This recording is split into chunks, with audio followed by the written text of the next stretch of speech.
Happy afternoon, everyone. Larry Bailey here with another Tuesday Live with Chaley show, calling all investors. I keep screwing that up. We're all here, doesn't matter what we call it.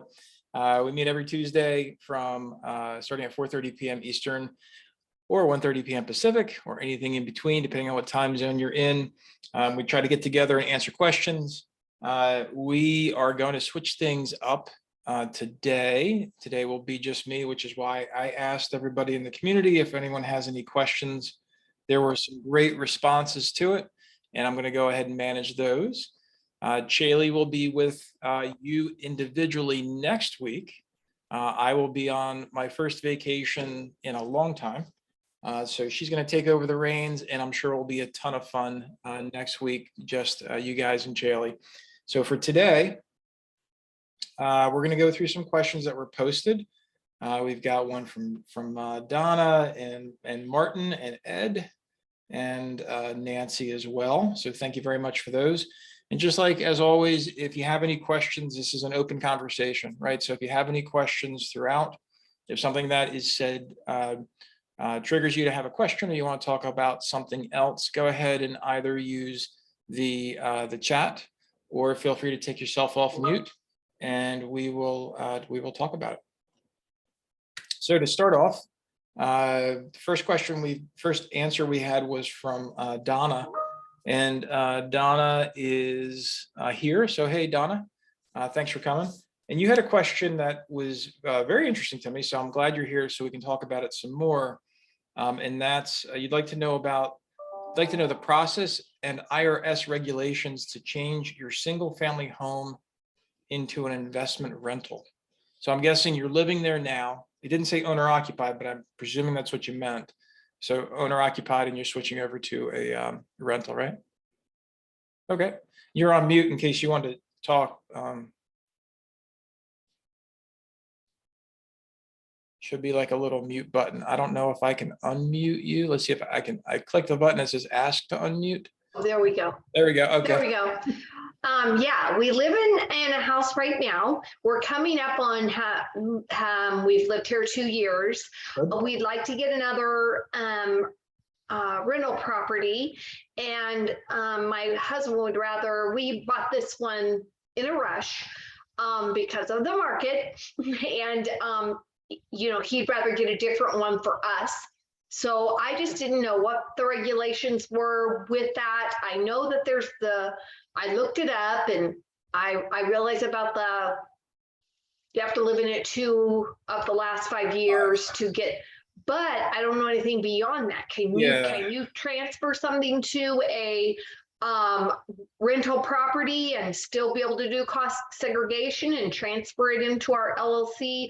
I don't want to know more about that. Yeah. So first of all, of course, there's no one, either myself or Chaley or anyone at Ridge Lending Group, that can ever offer any accounting advice that you should rely upon, right? So these are all opinions and personal experiences, and we're always going to recommend that you check with the appropriate tax preparation professional that can answer questions that you can justifiably rely on. So having and the same thing, it's not legal advice. This is just an open conversation, as if we were in a bar having a drink, and you're like, hey, what do you guys think? So when it comes to your question, the first thing that goes to my mind is you didn't ask this, but it's taking an occupancy and you're changing it. So that by itself typically does not trigger anything. The IRS doesn't typically care where you live, and if you decide to collect rents on a place, IRS typically doesn't really care about that, as long as you pay taxes on that declared income, right? The man just wants to get paid. Mm-hmm. So I don't know about the declaration of the income. Now you asked a very specific accounting term, which is relative to your cost of the home versus the expenses, and what you can reduce your income by those expenses. And for that detail, because it is about you and your personal tax situation, I would strongly encourage you to meet with a tax professional. to get that guidance. And I wouldn't trust anyone who gave you a definitive answer on that question unless they knew about you personally and they looked at all of your paperwork directly. That would be my first instinct. So what you didn't ask, which should be on everyone's mind, is if you're changing occupancy of a home, are you going to trigger any type of clause with your home? So just for kicks and giggles here, Donna, is your home have a mortgage on it, or is it free and clear? Yes, it has a mortgage. Okay. Is it Fannie Mae, Freddie Mac kind of mortgage? It's a conventional loan. Okay. Is it serviced by a bank, like an institution? Yes. Okay. So my you should typically, again, you'd want to check your paperwork to make sure you don't have some weird kind of rider that says you're forever prohibited against making these kinds of occupancy changes. But typically, as long as you're in there 6 months, you can change the occupancy because you intended to live there and you did, right? You're not going to trigger any due on sale clause or anything along those lines because of your occupancy change. Where people get in trouble for that is if they have occupancy fraud, where they say they're going to live there as their primary home, and they end up really just renting it out.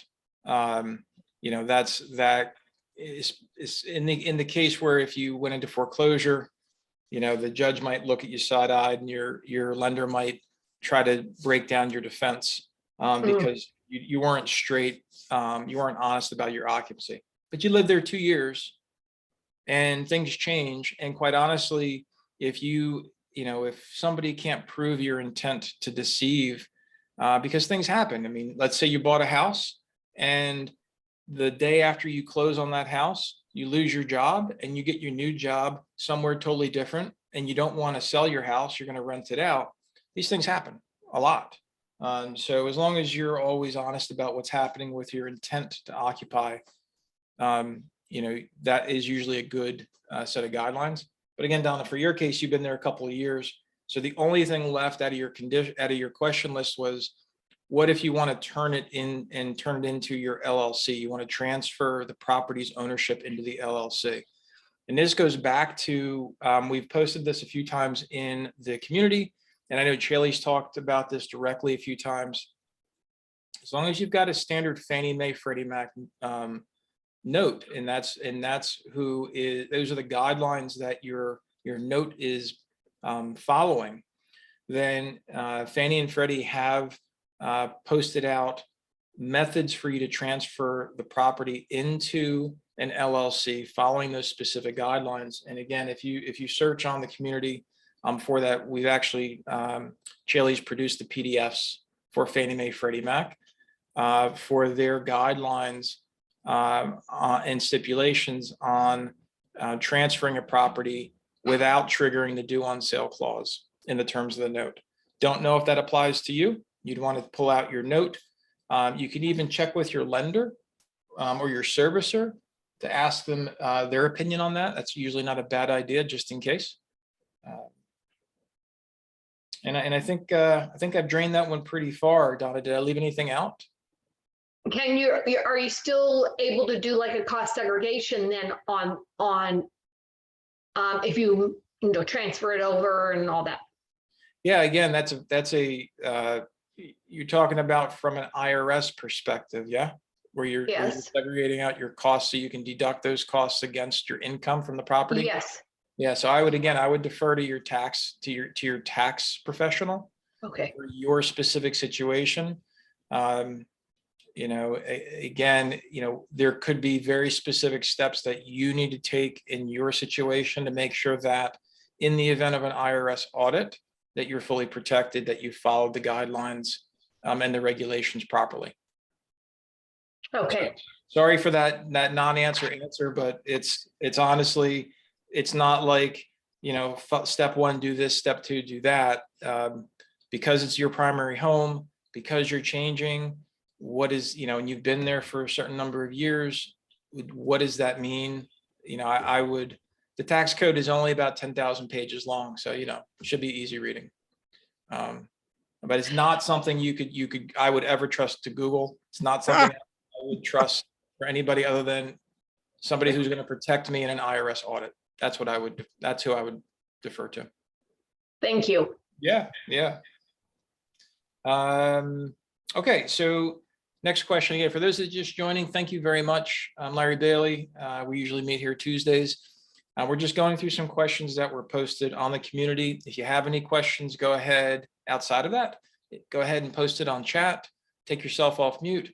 Just be careful out there if you're listening, watching along while you're driving any cars or anything like that. Just be careful.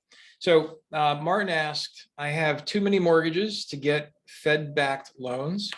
I also do a great job at keeping my taxable income extremely low, causing DTI problems. So I have lately been doing some debt service coverage ratio loans. Do you know of any other types of loans that I might be able to use, especially for cash out refis? And then separately, also, what do you recommend for the best deals, rates, and loan costs for DSCR loans, debt service coverage ratio loans? So Martin, thanks for the question. Is that you? Are you on there? Yeah, I'm on here. So Marty, when you say Fed-backed loans, did you mean like Fannie Mae, Freddie Mac, like you have more than Yeah. 10 finance property? Yeah, because I've got 17 mortgages, 18 including my own house, and they include your house in the 10. Yep. So I've had to move to other loans. Some of them, I'll tell you, one of the other predicaments is my houses are in Ohio. I live in Arizona. So you can get loans from savings loans and local banks. Sure. But most of them, because of the crash in 2008, won't do business with people out of state because in 2008 it was too costly for the small banks to track down those bad debts. So Yeah. I was able to talk a couple of them into it. And the other side is, to tell you truthfully, when you find those small banks, they usually don't have the capitalization to go very far. They end up running out of money at like $500,000. So yeah. Yep. So no, it's great perspective, and it's funny because most people forget about the local institutions. I just coincidentally, I just talked to a bank who I know, who's a client of mine, and out of Massachusetts, and, and they're still offering 5 1/8, 30-year fixed, no points, owner occupied kind of a thing. They'll do investment properties too.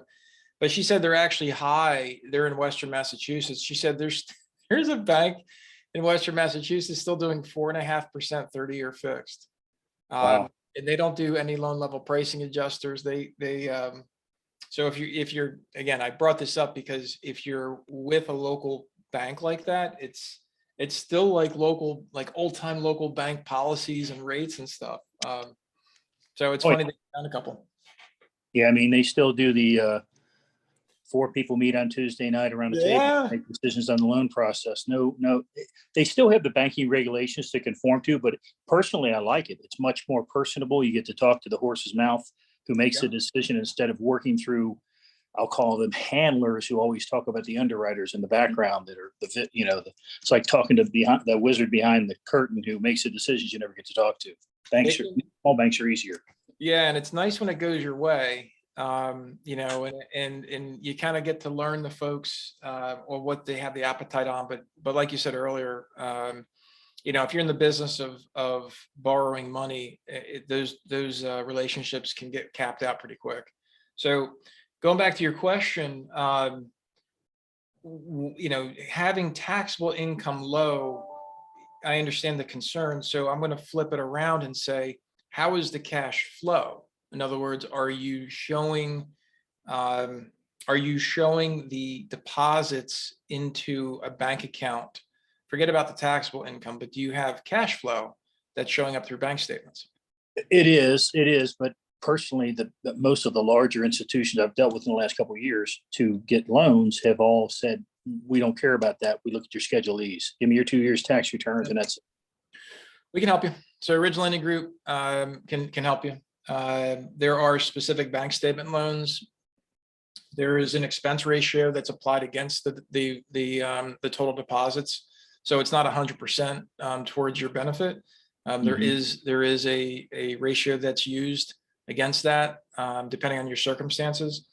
But and that's really helpful for properties that don't have the ability to show proper debt service coverage. So bank statement programs can be used for that. 1099s also is another way, where the idea, the concept here is that you are producing money, real money, but it's not necessarily the kind of money that is taxed or shown as taxable on your returns, is a better way to say it, whether it's through write-offs or through multiple organizations, whatever. There's all kinds of strategies that legally reduce your tax liability, but then it comes to kind of haunt you when you try to get traditional financing for a mortgage for real estate. Yeah, I was liking the DSCR loans, and it was somebody I met through Ridge Home Express. But I'd done 4 refis with them in February, and I was going to do 7 more like 30 days later, and the rates doubled. I mean, when the Fed raised the rates 0.5 point, the investors raised the rates 3 points. And I was like, they all got scared. They went. I literally had loans at 3.99 in February, and they were quoting me 6.75 to 7.25 at the end of March. So it's become too expensive. At least the DSCR loans I'm dealing with have become too expensive. I don't know if there's somebody else out there that it's tenable up to about 5%. To tell you the truth, to do cash out refis.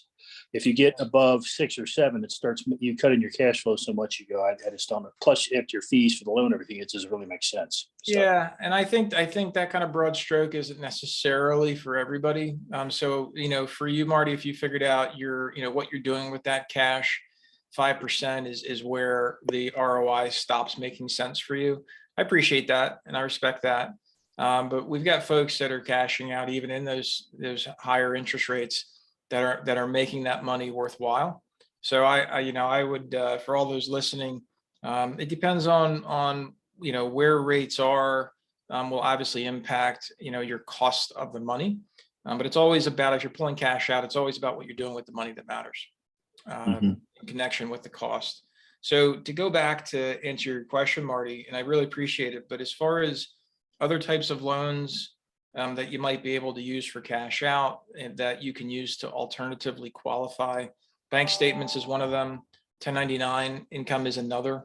The ability to document, your necessity to document your ability to repay, although it's not necessarily a traditional ability, documentation of ability to repay, it is meeting the spirit of the secondary market. So those are options you could think about. There is a little bit of a different market for those kinds of loans, and the interest rates are a little bit less. You're still going to be high and above any Fannie Freddie mortgage, because that's the majority of the safe bets. But when it comes to other ways to qualify, debt service coverage, there's a couple of programs that we've got that are lower interest rates for the debt service coverage. So I would, are you working with anybody at Ridge right now, Marty, to give you those quotes? No, I'm not. Yeah, so I would, if you called either 855-74-RIDGE, or if you're an email kind of guy, you can email to info@ridgelendinggroup.com. If you spell out your scenario, I know a dedicated lending specialist will get you on the phone or reply back to your email. They've got a questionnaire that you could fill out, and they'll get you over a quote for what you're trying to do. And okay, it makes sense. I appreciate it. Thank you. Yeah, no, thank you. I appreciate the question, and I do want to point out though, Marty, one really important thing. I know Eddie's a rock star up in New York. We'll figure out how to do loans with you sooner or later, Eddie. But he mentioned Flagstar for cash out refinances, even if you've got you're exceeding that 10 financed. I want to make it really, really clear to everybody listening too, that 10 maxed finance properties only applies to an investment property subject property. So in other words, if you're doing your primary home, you can have an unlimited amount of finance properties. So just keep that in mind, Marty. I don't know if anybody else has given you that instruction or that information, but. Well, it's kind of the reverse effect. When you're looking to get investments, at least the banks I had, like Huntington in Ohio, they counted my home loan in the 10. That's true if the occupancy, if the subject property is occupancy is investment. Right. I Yeah. wanted to flip that around because Right. we see a lot of folks that are confused by that, and they think that for their primary home, they're out of Fannie Freddie altogether, and that's just not true. I will tell you, last year I refied my primary home, and I ended up going with, I'm trying to remember, it was one firm that I was able to find. They had put some COVID overlays where they were not comfortable loaning out. One firm was not comfortable loaning out anybody who had more than 12 mortgages, irrelevant amount, and someone else was not comfortable giving out over 14. Being that I was at 17, I found someone to take it, but it took quite a few phone calls. I was surprised. Yeah, I'm sorry Ridge Lenny didn't get to help you out with that, but yeah, it's not, that's a weird kind of Fannie Freddie overlay. There's no such guideline with Fannie Freddie. Yeah, it was individual companies with their investors. They said it was a COVID thing they were doing because they didn't. I'd used some of these guys in the past and never had been a problem, but I wanted to refi with the low rates during COVID, and they were like, "Nope, our investors have they don't want to touch it right now." Even though I'd done 2 loans with them. Personally, I've refied my house since I moved here in Arizona 3 times because the house is going up so much and rates going down. It's a great way to utilize cash. So is Flagstar, real quick, is that a bank or is that a mortgage company or who? It's a federally chartered bank. Flagstar. Okay, I haven't heard of them. Yeah, they're a Northeast kind of company, which is why Eddie knows all about them. Okay, I'll take a look at them. Thank you. Yeah, good luck. Flagstar, I've worked with Flagstar for 25 plus years, and a lot of boxes to check. So thank you. Thanks for your question, Marty. Ed, if you're on, it's not you, Eddie, there's another Ed Abani. So it says, while considering using cost segregation, what would be an ideal number of units or doors investors should have before considering using cost segregation so that the fees paid for using such strategy can become cost effective? I'm going to defer on that question. I'm actually going to give that one. That's a great question for Chaley. I have no personal opinion on that because I've never used that strategy. So I'm going, Ed, as you're listening to this, and I'll post it back on the community, I'm going to defer to Chaley on that one, see what her opinion is. Yes, yes, I am. Thank you, Larry. This is Eddie. You? Yeah, that's me. Why are you using a fake name on the community? But what's going on? Well, this is a way I created an account back in like 10 years ago. I just keep it wasn't intentionally. Sorry. No. It's just funny to me. Because I would have called you out. So yeah, I would say I'm going to leave it for Chaley to pick up next week. I'm going to have her start off with that question. Okay, no problem. All right. Thanks, Ed. Okay, thank you. Nancy, so welcome, Nancy. Thanks for posting the question right in time. You okay? You're on mute, so I can't hear you venting. I had a mini crisis. Okay. Well, you're here. Anyway. It's all good. So Nancy's question for everyone, I'll just read it out loud. Nancy asks, how do I determine whether 1031 exchange is advantageous enough to pursue as a capital gains tax strategy? I think I need to compare one scenario where I do the 1031 to the same scenario where I don't pursue the 1031 in order to understand whether the benefit is worth it. Correct? How do I construct that scenario? All right. So first of all, I need you to explain to me what you think a 1031 exchange is meant for. Oh, can you hear me okay? Yep, you're good. Yeah, I'm about to sell a portfolio of 3 duplexes. Okay. And it's going to pay off my mortgage and generate, I don't know how much, but somewhere between $100,000 and $150,000. Okay. And my tax accountant tells me that I have to pay tax not on the profit, but on the whole amount, including the mortgage. So if I want to not pay taxes, I have to have whatever the output is held at the settlement table and go directly from there into what they call a like kind, Like kind asset. asset, which means it can't be a stock. It has to be a real estate, I think. Well, Or yeah, not. and depends on how tight the asset classification needs to go. But you understand it, you kind of said it, and I just want to make sure for those that are not familiar with 1031's exchanges, it's 1031 is an actual act within the tax code. And specifically, Nancy, what's the one thing you can do to screw it all up? Oh, It's one thing. one thing to screw it up, not find the house, not find the right house to buy. Okay, that's true. That's true. The most important thing that you want to make sure never happens in a 1031 is you actually touch the money. Because Oh, right. if you touch the yeah. money, it's taxable, done, over. Okay, it becomes a taxable event. It's a taxable event and you're done. So there's companies out there that are called 1031 exchange organizations. You can Google, you can interview, see who's got good recommendations and good referrals, et cetera, et cetera.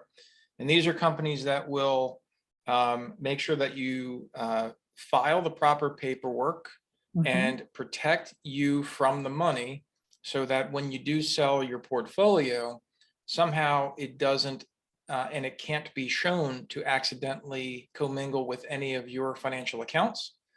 And Nancy, as you said earlier, you already, just for everybody else, you have to identify and then purchase the like kind asset within a very specific time of the sale.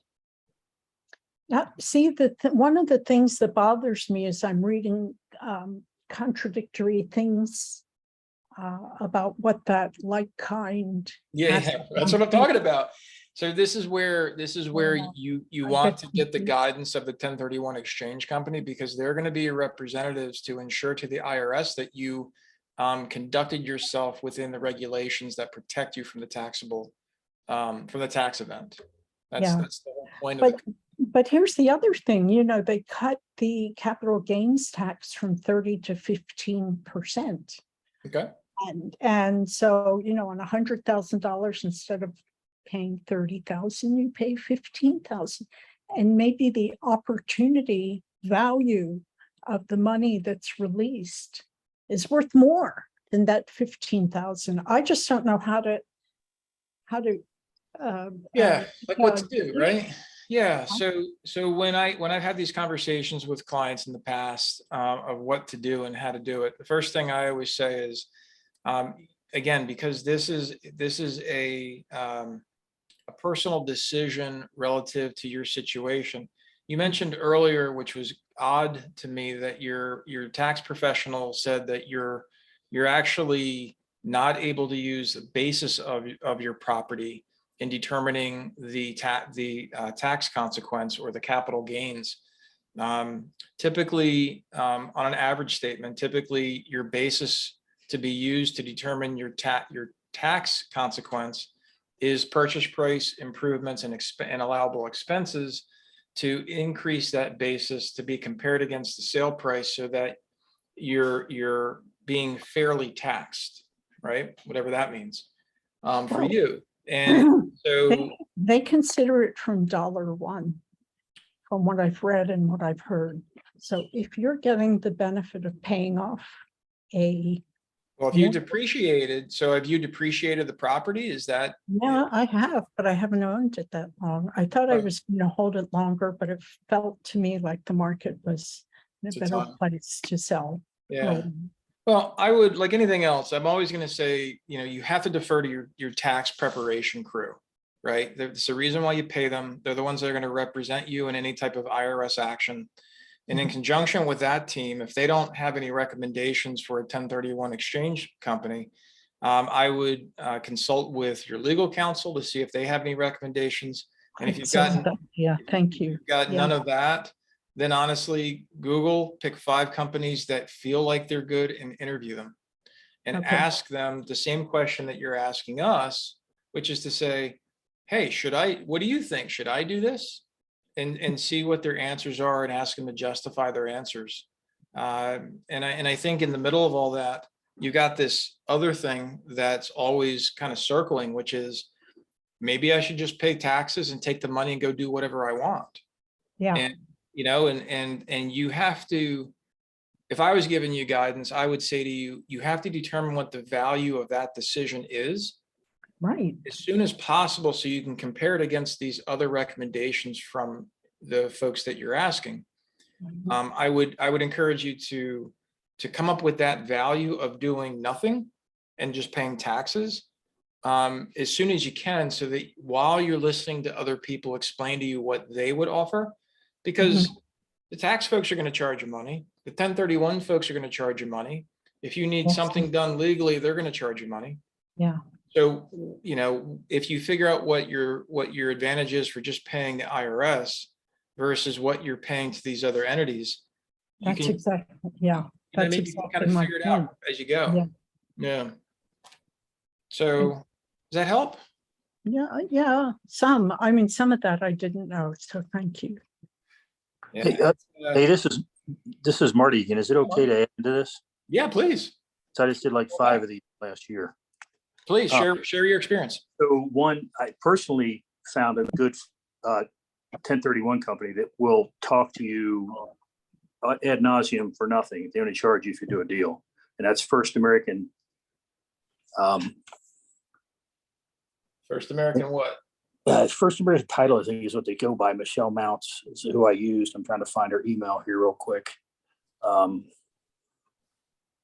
Yeah, because First American Exchange Company is what they go by. I think they're a division of First American Title, but First American Exchange Company, they're like the biggest or second biggest in the country. I think it cost me to do a deal $895. Wow. That was if I did a deal. But I talked to them a lot before I did a deal to learn some stuff. And then one other thing I didn't hear mentioned, and again, you want to talk to your tax person, but people look at, I owe $100,000 in my house. I'm selling it for $200,000. So I got to pay tax on 100. No, you've got to recapture all your previous depreciation and pay tax. That's what I was asking. Yeah. So that when you do your equation to figure out how much tax you're going to pay, it's not just the difference in what you owe and what you get paid. You're going to have to go back and claim all the rest of that back in your profit, because it's one of those, I'll call it phantom write-offs that aren't real. You've been depreciating your property the whole time you've had it. And if you sell it for a profit, they're going to make you recapture that. So, You're gonna have to pay taxes on Nancy. That's why I was saying to you earlier, if you're paying back to what you bought the property for, it sounds like somehow you rapidly depreciated that back down to zero is what it sounds like. Anything else, Marty, that you learned? Any other ins and outs?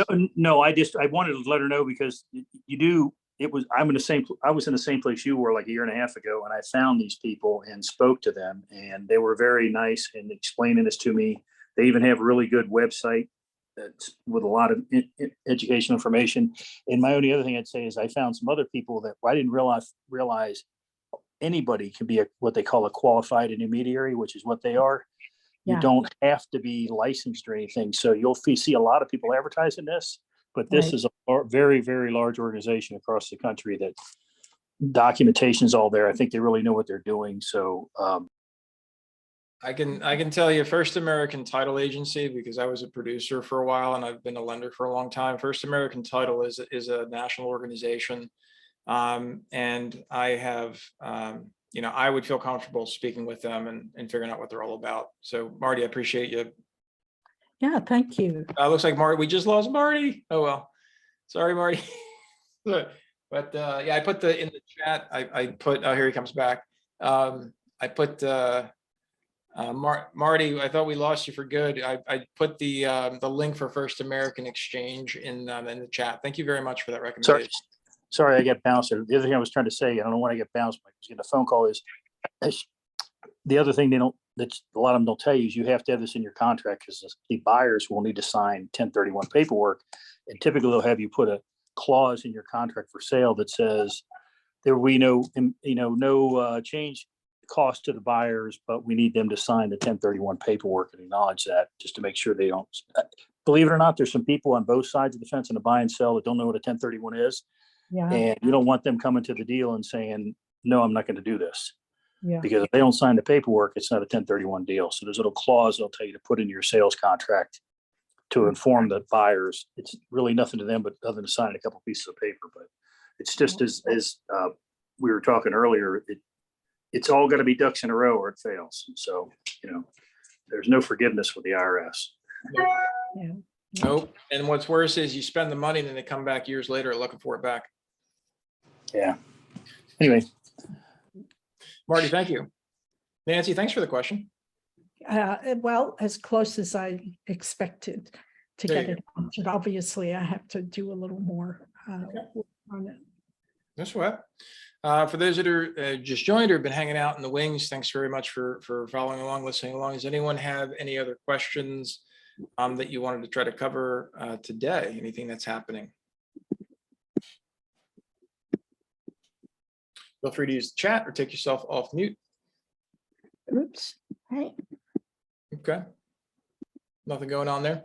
I have a question for the group. I was going to post a challenge for the community. We're at about 930 folks in the community, so it's pretty healthy. And based upon last week's conversation with Chaley, I've got her hustling up, getting some worksheets together to do, a property analysis. One of the things that I said to her is this is kind of like a selfish thing, because I'm in the market to do some short-term rental acquisitions in Waikiki, specifically because I see some opportunities there in the short-term rental market.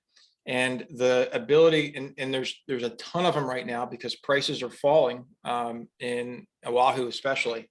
I've been waiting for this time. And so I was going to put a challenge out to the community to say, go find a property and let's practice doing a property analysis on if you think it's a good investment or why not. So what do you guys think about that challenge? I mean, I was kind of, you need, if you don't already have it, but you need the worksheet to understand how to complete it. And you can find any property that you want in any market that you want. And the idea is to stay in practice to making sure that you're consciously looking for investments, even if you're not in the mode to purchase. But it's always good to keep your skill sets sharp in figuring out if a property, even if you're not interested in buying a property, keeping the skill set sharp to do an analysis of a property that you noticed was for sale as an investment. What do you guys think about that kind of a challenge for the community? Well, I have a question first, which is, Larry, are you really like getting this as a short-term thing, or is it really more an occasional vacation spot for you? Like, tell us. It's short term. It's short term. I've been vacationing in Hawaii since 2003. Oh, So I'm very familiar with the market, and I showed this with the calls earlier this year. I only like to invest in areas that I completely understand. One of the great things about owning real estate investment properties is you have to go and travel to make sure they're okay. oh And dear. that's part of the expense. So, Yeah. Okay. Just wondering. so yeah, thanks Nancy for the question. But yeah, it looks like Michelle, you thought it was a good idea, Linda. So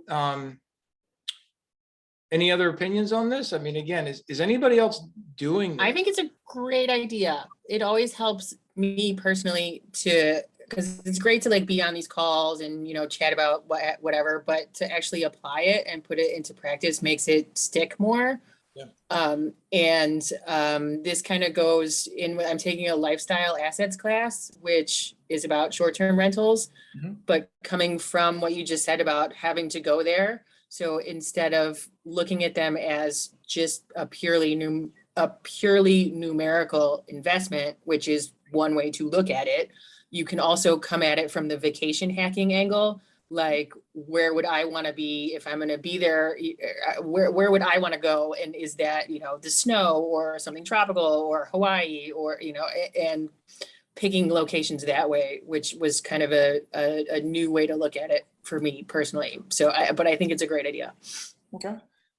Yeah, I couldn't imagine, although it would be a solid investment. You're picking, for me, like picking somewhere that I would never want to go. But I want to invest my money there. I don't know. That's just to Well, I me. mean, if it's like, I took Avery Carl from the short term shop. She's kind of all over the place right now with her Airbnb stuff. And she does a vacation market masterclass. And that one was purely, I mean, it was much more focused on like the numerical aspect of it, like what areas are, and she looks at kind of like regional drivable vacation areas. So like the Smoky Mountains being one of them, but you know, there's probably 10 or 15. But you don't really look at it like, would I want to vacation in the Smoky Mountains? Maybe not, but if it's a really high performing area and not? the ROI on the Airbnbs and it's a popular Airbnb area and I can make a lot of money there, then it might be a great investment, even though personally it's not my vacation of choice. Yeah, it's very. It's just kind of looking at, it's just kind of changing your target audience. So if you're looking at it like, is my target audience me and people like me, or is my target audience another vacation market subset? Maybe it's families that want to go to Orlando, and so I get a property outside Disney, and I probably could do really well there, but that would not be where I would want to go. I don't have kids. Going to Disney World would probably be some circle of hell. So, but that doesn't mean that I couldn't make money doing it. Do you see my point? Well, I always take it from the, again, I'm a very, in my head, I like to do things that I can understand. And for me, we, when it came to a time to invest and doing things, it was always about always having a backup of a group of friends and other people that would love to go and stay one of our properties because my wife decorates them so damn cute and it's always so well done. And so if worse comes to worse, we knew we could always pull from this pool of people to be like, hey, why don't you go down and stay at our place, kind of a thing, in case we needed somebody to occupy. And then secondly, I want to go make sure that the properties are safe. Again, I'm very hands-on kind of an investor and property owner. So I want to make sure that the places that we're renting out, I would actually want to stay in. Not everybody feels that way, right? Well, Not it's everybody it's feels just right. It's just two separate audiences. Like you are your own target audience for your investment properties. Like my long-term rentals, I am not my target audience for my long-term rentals. I have no desire. I know I'll never be homeless because I could always go live in one, but it's I am not my target audience. So it's just two different angles, and I don't think either of them is wrong. It's just two different ways to kind of approach it from, and you can still have a really lucrative investment coming from either direction. Hey, speaking of, and Linda, I saw your note. I don't know where, I guess Breckenridge is somewhere in Colorado. I don't know. It's in Colorado by Vail and Aspen.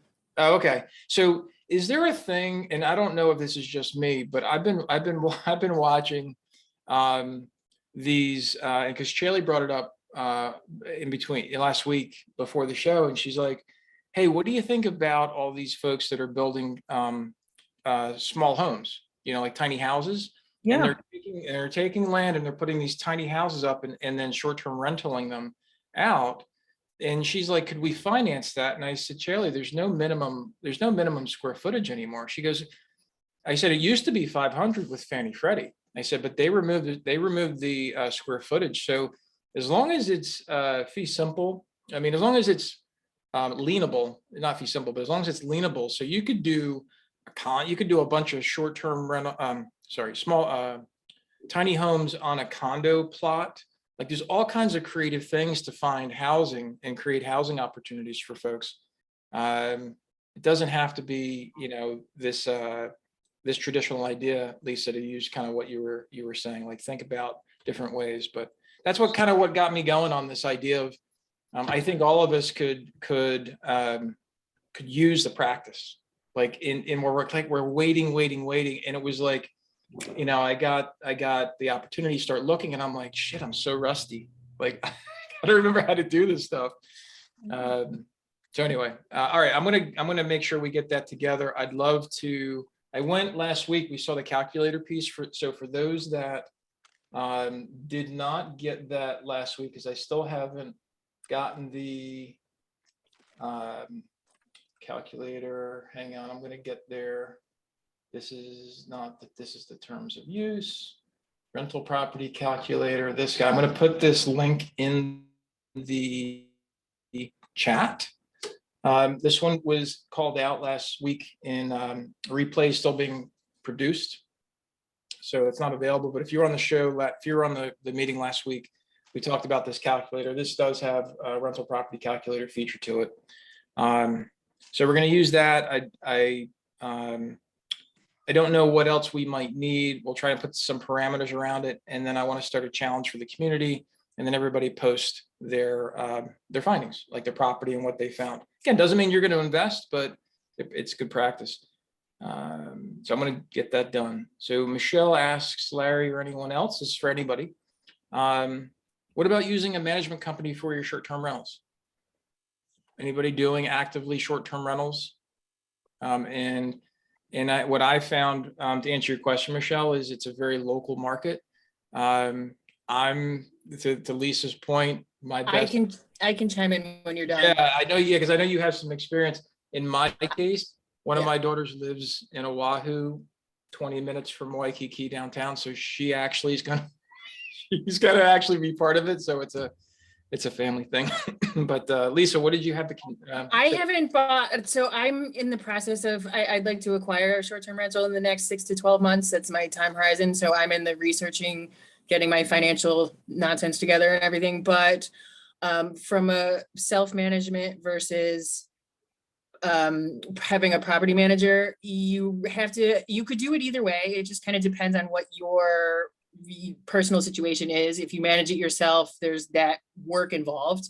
But if you farm it out, you're going to pay between, 20 to 40%. Some of it, 25, 30% is the typical going rate, which can have a gigantic effect on your overall P&L. And you also have to be mindful of the property management company and how they are charging for fees and things, and making sure that you communicate well with what your expectations are as far as the guest booking and the pricing, because the property managers, they get paid when the calendar is full. And one way to fill the calendar is to drop the nightly rate. But if you drop the nightly rate, then you might get a less quality guest, or you might get locals, and locals use your property for parties. They're not a guest that's coming to stay for 5 days that will be respectful and mindful of your second home. So it's not that you can't make money doing it either way. It's kind of something you have to assess for yourself, and find someone that you trust. The other side, I don't know, Lisa, if you've had this or anybody else, but depending on where you get your short-term rental, if it happens to be in a condo-tel or something along those lines, typically property management will be on site or could be on site as well. So it's another thing where you might have a property, that's common in areas that have short-term rentals in what were hotels, but now are individual units owned. Right, but you can also achieve a lot of that with a handyman and a cleaning person, like a housekeeper. If you find somebody that you could trust, I mean, you're going to have to find a cleaning crew anyway if you're going to manage it yourself. And those people can handle a lot of like the on-site, maintenance and requests and things like that. Kind of a last minute, like, oh, we forgot to buy a coffee maker. Somebody better go to Target. You can have those kind of boots on the ground. So it's entirely possible to self-manage remotely. It just is how much time do you want to do, because someone's gonna have to do it. Yeah, I was gonna say, you gotta be there. You gotta be the one answering. But then if you're paying yourself 30%, I mean, one of the examples I saw was something like a $30,000 a year differential it's a lot of money between self-management and paying the property manager. And that could be your whole net income. It could be your whole bottom line. Yeah. Right. Yeah. So you got to do the numbers. You got to do the numbers is what it comes down to. Michelle, did that help? Yes, thank you all. I appreciate it. You're welcome. It's an interesting thing too. One of the other I guess we'll finish up on the short-term rental conversation, but one of the things that is also interesting is on the short-term gig is people tend to think you have to be in a resort area to do a short-term rental. And the reality is if you have a space that is near some other kinds of hotels or things like that, if you've got the extra space, give it a shot. You know, you might want to find, you might find out that you either completely don't like the experience, similar to what Lisa said, where you're constantly getting people running through the property, and that might completely turn you off from the experience. Or you might love it because you do have that constant turnover and you don't have to worry about longer term tenants, those kinds of things. So last thing I'll say is, and I've said this a bunch, please, if you are going to invest in short-term rental, please be fully aware of what the regulations and laws are governing short-term rentals. These things are changing rapidly depending on the area of the country that you're looking to invest in. Do your own research, talk to the township the property belongs to, ask them what's on the docket. Also ask, sometimes in land use board meetings, topics will come up that are not posted laws, but they are in discussion, and they typically are available for the public to be aware of, that these topics are being discussed. So, Hey, Larry. yeah, Marty. So something I found out personally, just to throw in personal experience again, Yeah. it gets down to your HOA. I came here to Yeah. Arizona, which has spring training. My daughter lives in a community adjacent to mine. My son-in-law played pro sports for the Royals for a while. Anyway, they used to have to rent house spring training. Their friends have to rent houses. They rent their house in the springtime, make a gob of money. I thought, well, I've got a nice house. I'll rent my house. I asked my real estate agent, oh yeah, you can rent your house here, no problem. I get in, one of the first board meetings I go to is they're increasing the fine for short-term rentals. So the municipality may say fine, but then you find out the community you're buying in, and my point is, don't ask your realtor, because they told me it was fine. Yeah, The don't ask. realtor is quite often the least informed person. They just want to get paid. Marty, I really appreciate you saying that, and that's a total miss on my part. HOAs in those associations, very, very important to check with. And sometimes the HOAs are loose. So you want to make sure you do that. That's really, really good feedback, Marty. Thank you. I am curious, just because I was thinking about this recently, and I listened to a lot of programs like yours. There's been a huge influx, like everything else that gets popular in real estate in the last few years, to go to short-term rentals, meaning there's been some things in certain areas that say, it used to be there was X amount of short-term rentals in this area. Now there's literally 5 times that much, that many. So prices are getting packed.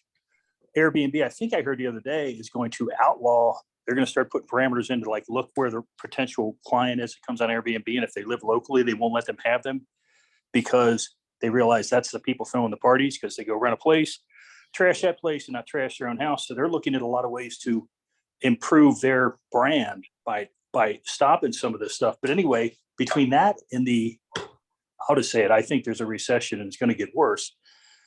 That's a luxury expense. I think the market will probably come down further. What do you guys think about that? Well, it's like anything else. I mean, prices for homes are falling. Housing is still short supply. People aren't disappearing. They still need places to live. Tourism is not slowing down in every area, but some areas it is. And as far as, you have to do the research, Marty. So I think the answer is, like anything else in investment, my opinion is that you always have this risk of what if, and if you're not planning for 30% less or 50% less than what you think you're going to make getting into a market for the first time, you're probably mistaken. My plan is always, I need to figure out how I'm going to carry this property for 12 months, because 6 months in, if I'm still carrying it and there's no way for me to figure out how to make money on it, I want to spend the next 6 months dumping the asset and calling it a day. So I don't know, what's everybody else do?